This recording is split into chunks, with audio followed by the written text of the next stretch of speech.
back, Y, and our fans to the channel. Today is a fantastic and dramatic day as we explore the latest developments from Genoa. What terrible things will happen to Lily when she discovers the truth about Kane's father?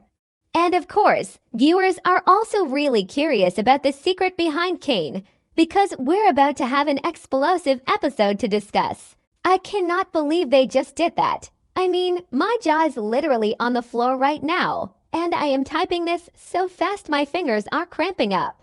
Did we really just watch Lily Winters pass out cold on the floor of Chancellor Industries? Because I am screaming at my television.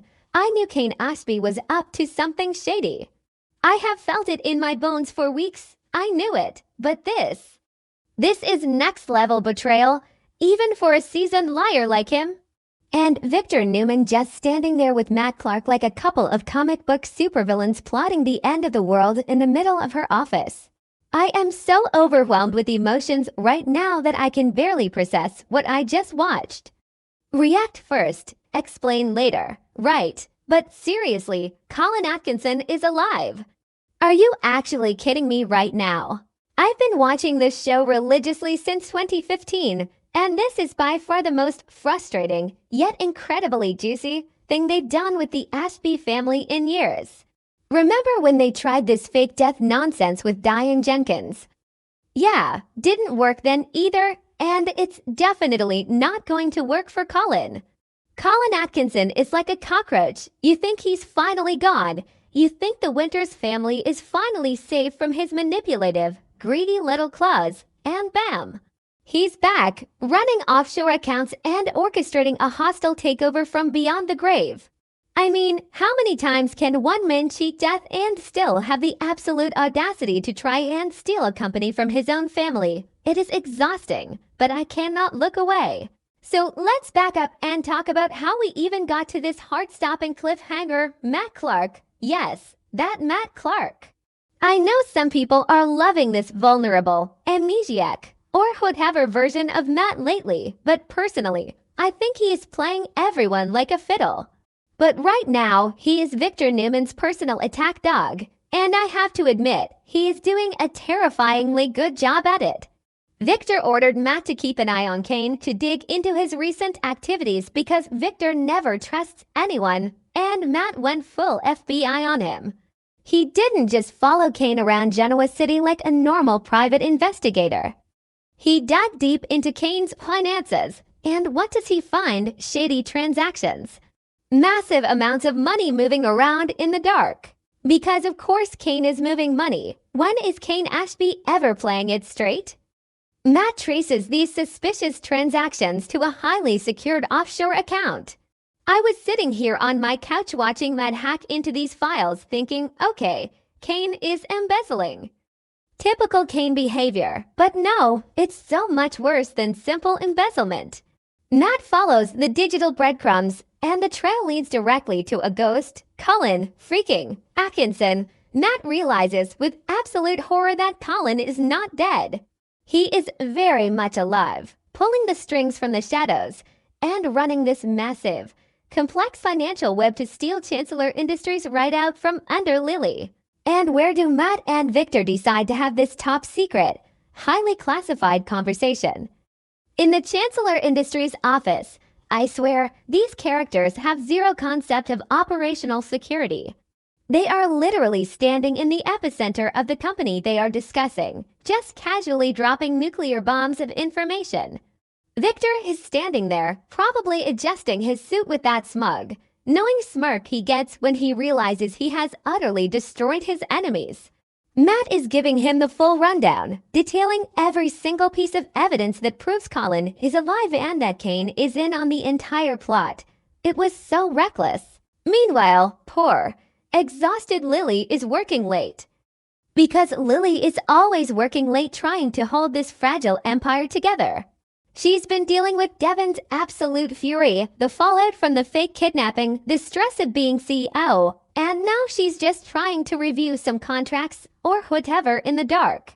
And she walks past the office. She hears voices. The classic soap opera eavesdropping setup. I was yelling at the screen, "Don't listen, Lily." walk away, go home, but of course, she stops.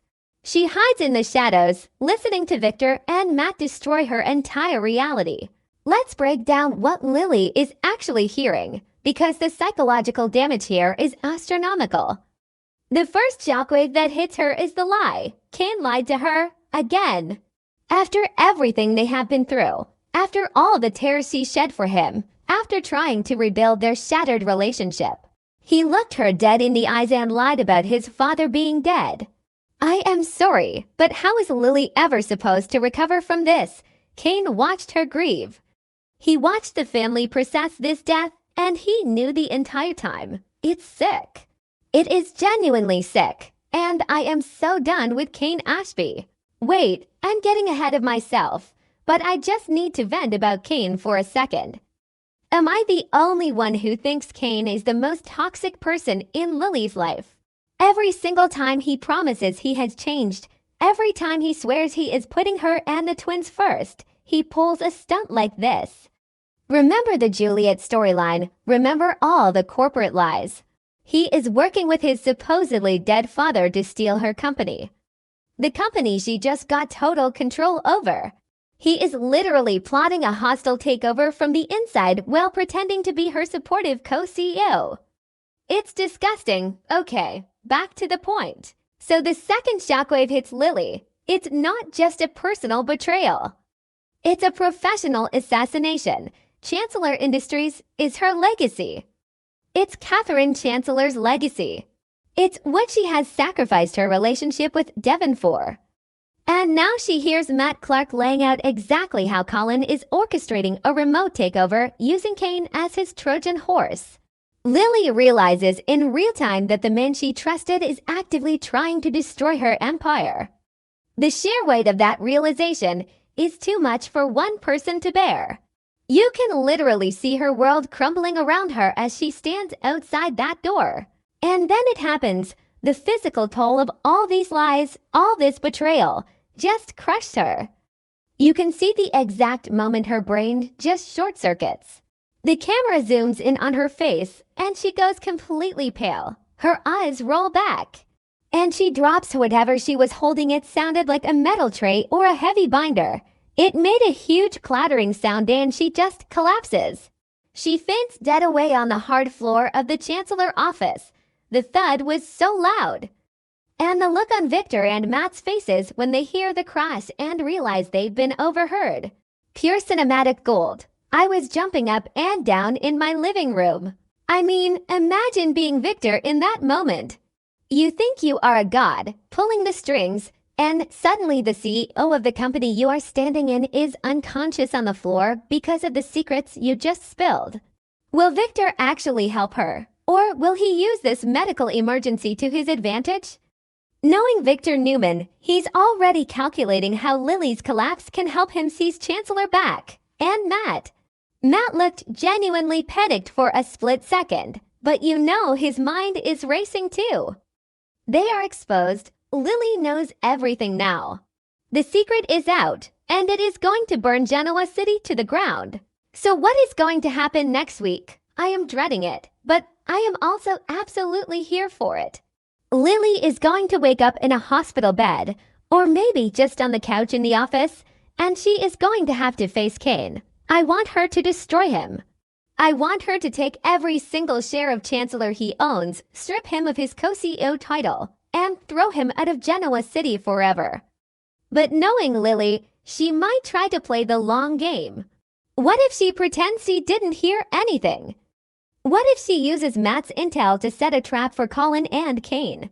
That would be the ultimate boss move, but I don't know if she has the emotional strength for it right now after passing out like that. And we have to talk about the Colin factor. If Colin is alive, Tristan Rogers has to be coming back to the screen, right? I know some people are loving this corporate espionage stuff, but personally, I want the messy family drama. I want Colin to walk into the GCAC in one of his tailored suits, sipping a martini, acting like he didn't just fake his own death to steal a multi-billion-dollar conglomerate. Devon is going to absolutely lose his mind when he finds out. Devon is already spiraling over the Winters legacy, and this is going to push him right over the edge. Imagine Devin and Colin in the same room after this. The shouting matches are going to be legendary. But honestly, my heart just breaks for Lily. She fought so hard to prove herself to Victor, to Devin, to the whole business world. She took on Chancellor Industries thinking she finally had the power to make a difference, and her own ex-husband is undermining her from a remote island or wherever Colin is hiding. How do you trust anyone after that? How do you look at the father of your children and realize he is willing to bankrupt you for his criminal dad? It makes me so mad I could throw my remote at the TV. I am just so emotionally invested in Lily right now. She deserves so much better than this endless cycle of lies and manipulation. Typing this all out has barely calmed me down. I am going to be thinking about that fainting scene all weekend, the betrayal, the shock. The absolute audacity of Kane and Colin. I need to know what you guys think. Are you as furious with Kane as I am? Do you think Victor will use this to crush Lily, or will he actually help her take down Colin? Let me know in the comments, because I definitely need to share this with people who get it. This show is going to be the death of me, but I will be seated right here tomorrow to see what happens next.